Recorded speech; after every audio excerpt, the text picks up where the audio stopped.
Hi, everyone. I'm Dr. Donnelly. And I'm Dr. Hinson. And we are the Good Doctors of Abbey Research. And we are here to recap and analyze Season 1, Episode 8 of The Handmaid's Tale, entitled Jezebels. It's a pretty loaded word, so I'm sure we'll get into a lot of that. For those of you guys who we haven't met before, we're both doctors of social science, Aaron's in history and anthropology, particularly focusing on imprisonment narratives, both physical and mental. And I am particularly focused on women and religion, specifically the silencing of women in Protestantism. So as you can imagine, we've got a lot to say about an episode called Jezebels.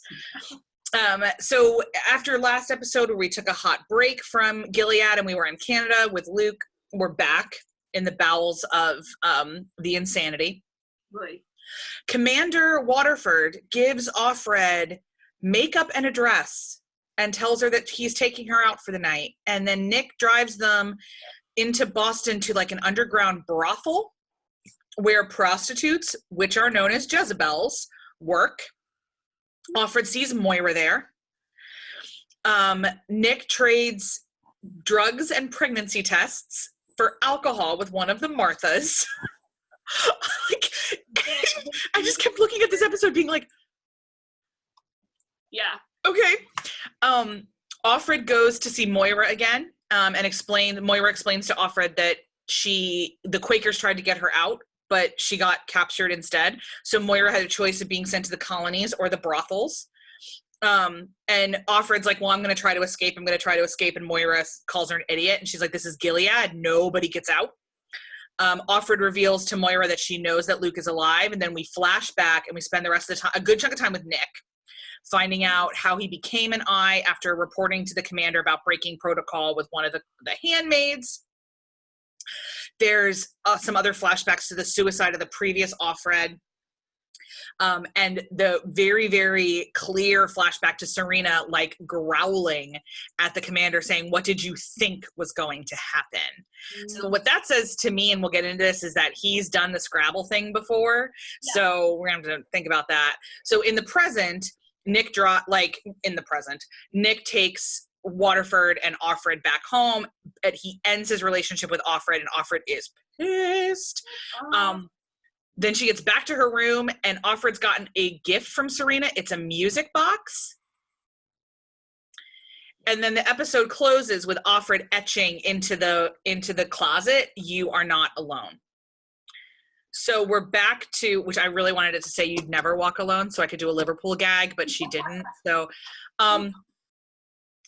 we're back after an episode where everybody took a vacation in the writer's room. We're back to everybody throwing all the Jell-O at the wall, and there's a lot happening. So talk to me. Right. So I'm going to pause really quickly on Nick's backstory. Boyfriend eyebrows is not my favorite. But I'm happy they gave him a bit more depth. And I'm even happier because that depth meant that we learned a little bit more about the starting of the origins of Gilead, as it were. And that the story is that there is this conspiracy group or coup group, subversive group, that had chapters in 30 states and called themselves the Sons of Jacob. Hey-o! Now we see where the Rachel and Leah and Bilhah is all coming from. But obviously, the most interesting part of this episode is the commander taking June to Jezebel's, the seedy underbelly of the seediest nation on earth. A club where the men of Gilead can buy women and pretend to be back in the good old US of A again, complete with cocktails and music and sports on the television and the further subjugation of women.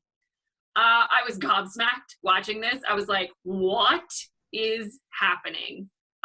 Everyone is complicit in maintaining the system, and it is complex. These lads thought of everything.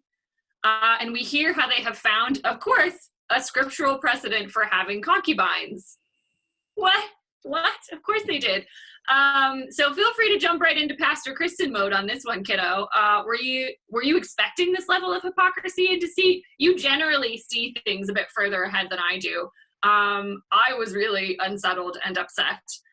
Were you surprised by this at all? No, like I was cross stitching while I watched this, and I didn't even drop my cross stitch. Like Didn't even lose Stitch. Didn't faze me at all. So, I mean, because what the men of Gilead did had absolutely nothing to do with the faith system and nothing to do with an authentic relationship with themselves or with God. And everything was about institutional power. So what was really happening in the country was unexplainable. Nobody could carry babies to term. And so people who crave answers create them for themselves.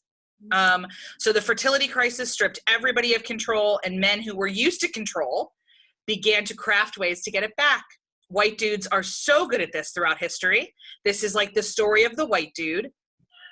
So dripping with entitlement and privilege, They forged Gilead out of the carcass of a decimated democracy, and they wrapped it in religious language so that selling it as God's will was simple. Mm-hmm. This is the behavior of cult leaders, megalomaniacs, and dictators from time immemorial.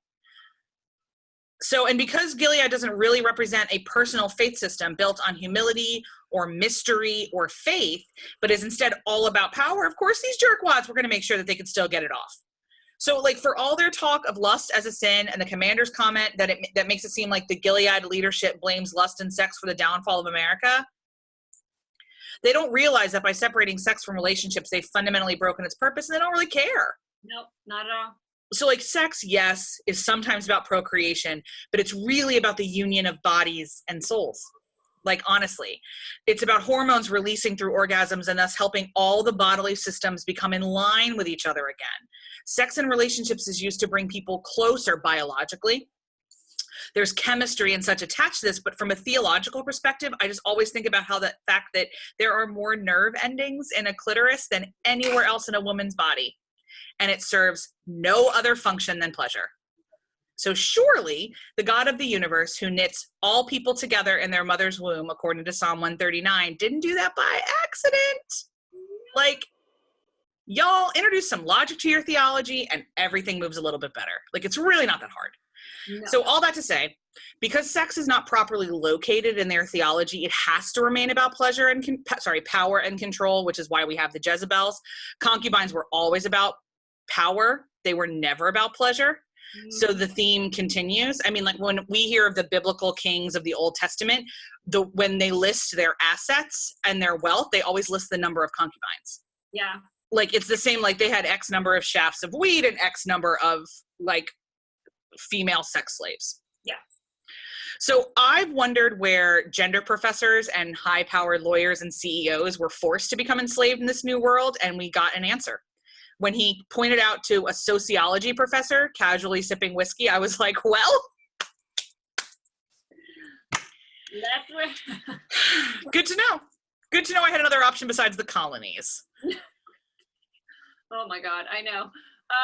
We both know, as we talked about a lot, where we would end up in this dystopic future. I really appreciate your distinction there about the foundational element of Gilead and all governments really being about power and control. We cannot hammer this home enough when we're looking at this new system. And though we've had glimpses of it throughout the season, this episode really confirms that this new system is just a farce. It's a fallacy, it's fake, it don't mean nothing, especially to all the dudes in power. Carefully constructed so that they can enjoy their power and pleasure. And it was remarkably cynical stuff from the writers, whether that's from Atwood or from the writer's interpretation. It was, spot on. And the beauty of bringing fiction to life through television is that ability to envision the world that the author originally created. And I talk a lot about resistance, pro tip for me, and the ability to conform or resist to new systems of control. And it was heartbreaking for me to see Moira, one of our fiercest women, like, bent and broken by the weight of her confinement. We always have to remember that a truly successful method of imprisonment includes both physical and psychological containment and control. Likewise, most power hierarchies operate on layers of fear, which June and Moira are rather adept at showing us at this stage. I thought it was fascinating that because the ceremony of sex in Gilead is so ritualized and takes all form of consent from a handmaid, that the only way the commander could perform is when he creates the illusion of consent by taking Offred to Jezebel's. So it's even in the depths of his horrible moral structure, he still knows it's wrong to like take that from women. And the only way he can perform is by creating the illusion, but of course she has no consent at all. Like, she has no choice to go to Jezebel. She has no choice. She's not actually allowed to say no to him ever. So you have to love the end of the episode where Serena Joy pops back into the narrative with this gift of the ballerina in the box, which only dances when the box is opened. So pretty clearly stating, like, stay in your lane and you'll survive. But our Offred, our June, turns that gift into a means to resist by actually using the key to turn the box to carve that phrase, "You are not alone," into the wall, presumably knowing that her time may be limited in this place, that she may not survive, but that it's important for her to leave that message for the next handmaid. Even though she is resisting, she knows that she will likely be replaced, and just tries to leave hope for the next handmaid, which is really fundamentally what she sees all that she can do at that stage. Yeah. And like, so that's women, right? Like, it just, women become pragmatic really quickly. Like, that's kind of how we're socially programmed. Like, okay, and now, like, so, but when when Elizabeth Moss's voiceover said, "I will not be the girl in the box," I actually like said out loud to my television, "No, you will not, June. I know you will not." Like, oh, June. And like, of all the episodes, this one felt the most personal to me somehow. And I think it might've been the June and Moira stuff. I'm not sure. And yet I was profoundly sad. Like, yeah. I totally agree with everything you said about Moira. Like, Samira Wiley plays it perfectly. I can't believe we only have 2 episodes left. Like, and I know that we're not going to dismantle Gilead in season 1 because we've got 2 and 3 coming, but like, is somebody going to pay consequences for this anytime soon? Any day now would be great. Yeah, probably not, but I mean, we live in hope, right? That's one of the messages of this episode. So that's everything that we have from episode 8. We only have 2 more left. I'm sure we're going to have a lot to talk about, but that is everything here from Dr. Hinson. And I'm Dr. Donnelly. And we're the Good Doctors of Abbey Research, and we will see you for episode 9.